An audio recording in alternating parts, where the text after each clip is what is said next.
Šokolādes un piena šerbets, pahlava un kozinaki šos un daudzus citus austrumu saldumus kārumniekiem piedāvā Daugavpils konditorijas fabrika Bonadea jau 16 gadu.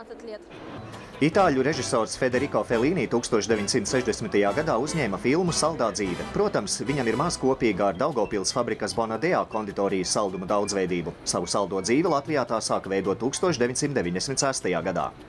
Topā mums bez šaubām ir piena šerbets. Tāpat lielā daudzumā eksportējam konfektes īrisi. Bet vislabāk Latvijā pērk halvu, un mēs esam vienīgie, kuri ražo šo produktu. Ar to mēs, protams, lepojamies. No latīņu valodas tulkojumā Bonadea nozīmē labā dieviete. Romiešu mitoloģijā tā simbolizēja auglību. Fabrikā patiesi ir bagātīgs cepumu, austrumu saldumu, tortu, riekstu glazūrā un dražējas konfekšu klāsts. To ražošanā tiek izmantotas dabīgas izēvielas, tāpēc produkcijai ir ierobežots derīguma termiņš.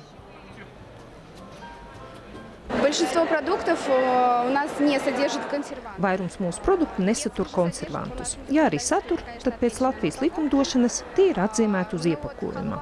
Halva ir galvenais produkts, kurš tiek labi pirkts eko veikalos, kur produktiem nav konservantu, un mūsu halvā konservantu nav.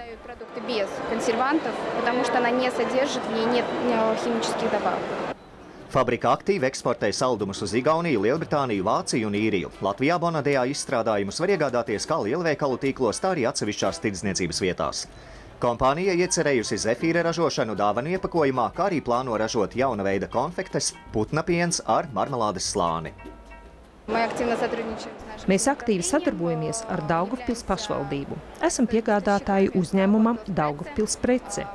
Mēs piegādājam dažāda veida dražējas pašvaldības vajadzībām īpašā iepakojumā.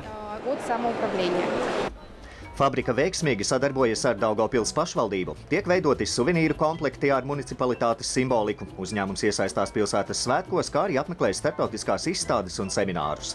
16 gadi tas ir bērna vecums, un Bonadea ir plašs skatījums nākotnē. Bet pagaidām mēs saldināsim savu dzīvi ar latviešu pahlavu un šerbetu.